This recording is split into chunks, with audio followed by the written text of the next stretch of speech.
¿Qué hacemos cuando la vida, en lugar de ser un don, se convierte en una carga insoportable? ¿Quién es el soberano absoluto de la propia existencia?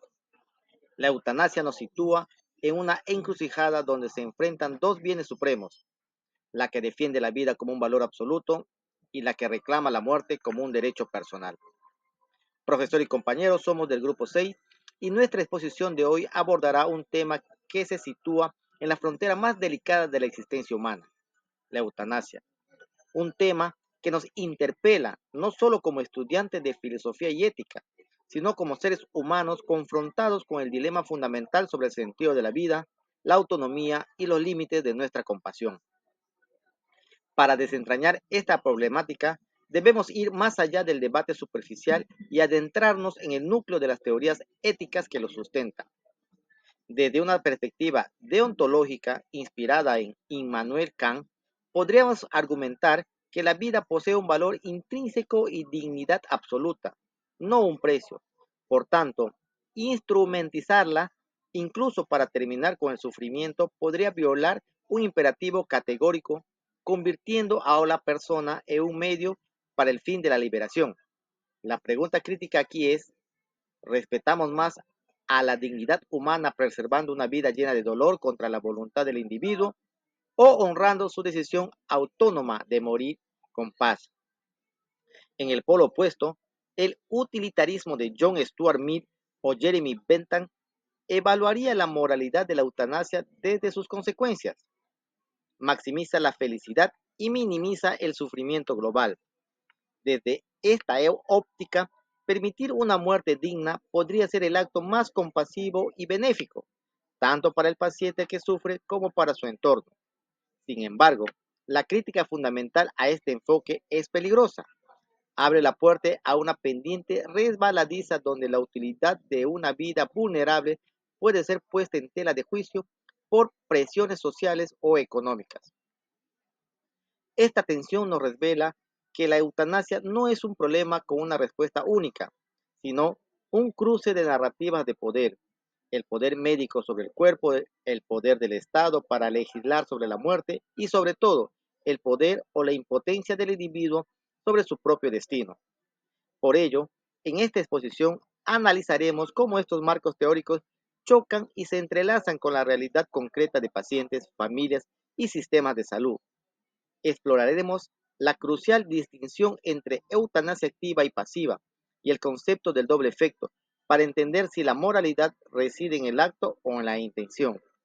Nuestro objetivo no será dar una respuesta definitiva, sino comprender la profundidad de la pregunta, invitarlos a reflexionar críticamente sobre hasta dónde llega nuestra libertad y dónde comienza nuestra responsabilidad con el otro. Porque, en última instancia, la forma en que una sociedad decide morir define cómo decide vivir. La eutanasia y el suicidio asistido se han convertido en temas altamente controversiales. Estos temas generan debates éticos y llegan a la profundidad de debates legales, también sociales alrededor del mundo.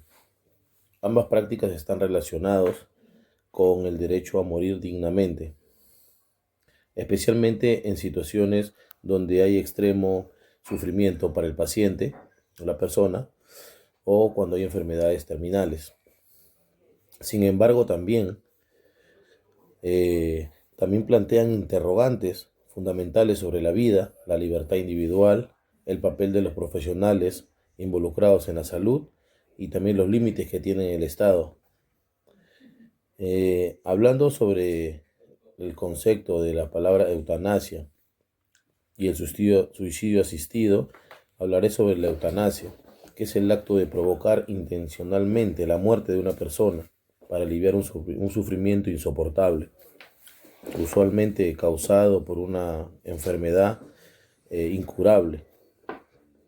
Hay dos tipos, la pasiva y la activa.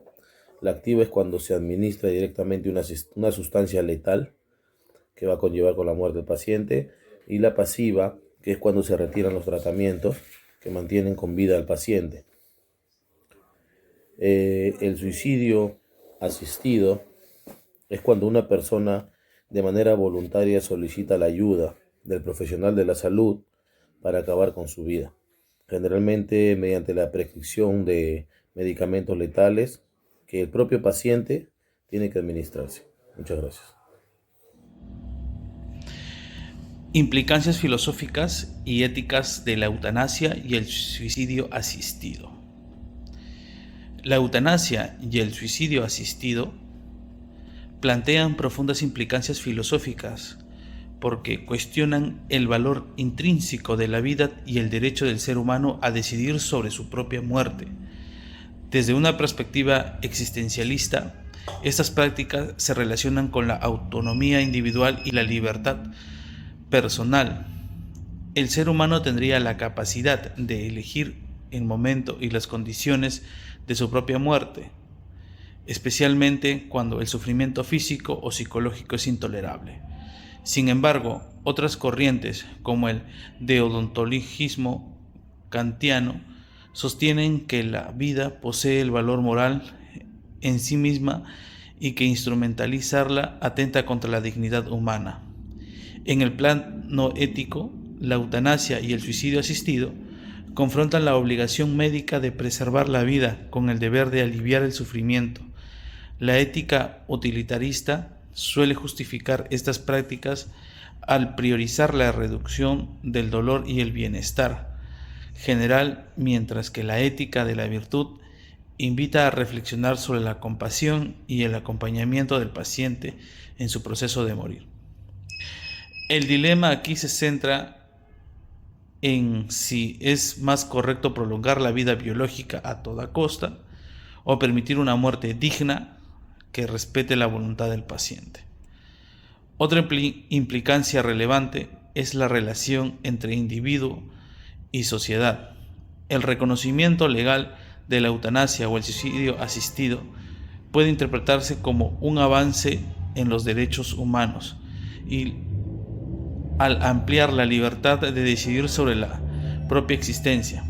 Sin embargo, también genera riesgos éticos, presiones económicas, familiares o sociales. Podrían coincidir la decisión de una persona vulnerable. Además, existe el temor de que normalizar estas prácticas debilite el valor social asignado al ciudadano de los enfermos y ancianos.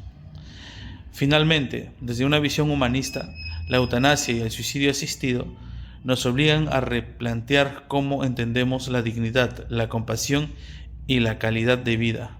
No se trata únicamente de elegir entre vivir o morir, sino de reflexionar sobre qué significa una vida plena y un final respetuoso. Estas prácticas colocan a la sociedad frente al reto de equilibrar la autonomía y protección, libertad, responsabilidad, reafirmando que la muerte, al igual que la vida, es un hecho profundamente ético y filosófico, que existe sensibilidad y prudencia. Continuando con la exposición de este tema muy controversial que es la eutanasia. Ahora lo vamos a analizar desde el punto de vista antropológico y filosófico. El dualismo de Platón. Platón sostenía que el cuerpo estaba formado por dos partes fundamentales, el cuerpo y el alma.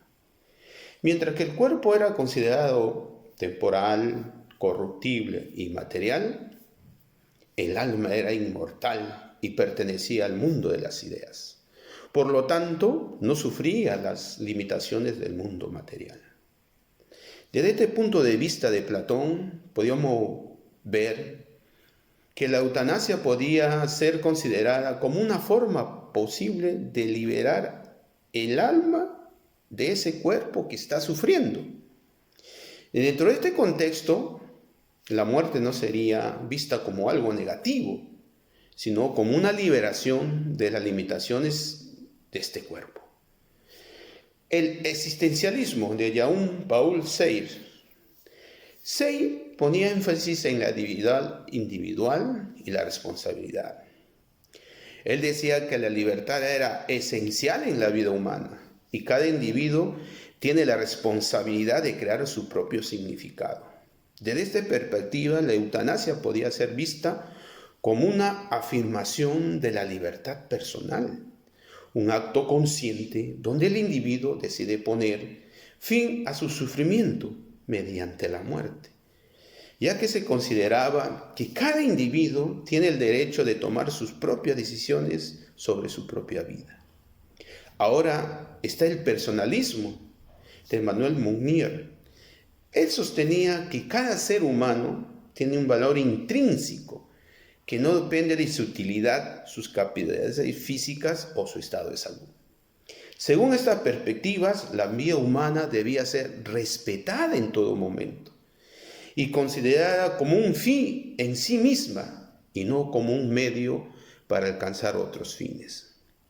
Desde este punto de vista, la eutanasia sería moralmente inaceptable, ya que implica tratar la vida humana como un objeto que se puede disponer de acuerdo al deseo de cada persona, incluso si está atravesando un sufrimiento, considerando que la vida humana debe ser preservada hasta su final. De igual opinión sostenía Tomás de Aquino. Él decía que la vida humana era un bien fundamental que debía ser respetada como parte del orden natural establecido por Dios. De acuerdo a esta teoría, la vida es un don de Dios y debe ser preservada y protegida, ya que solo Él, Dios, tiene la autoridad para disponer de ella. Desde el punto de vista, la eutanasia sería una intervención que va en contra de este orden natural, que puede alterar el curso de la vida humana, lo cual no está permitido. Bueno, a continuación les presento una conclusión estructurada sobre nuestro tema de la eutanasia. Hemos explorado a fondo el debate sobre la eutanasia, un tema que confronta dos visiones fundamentales.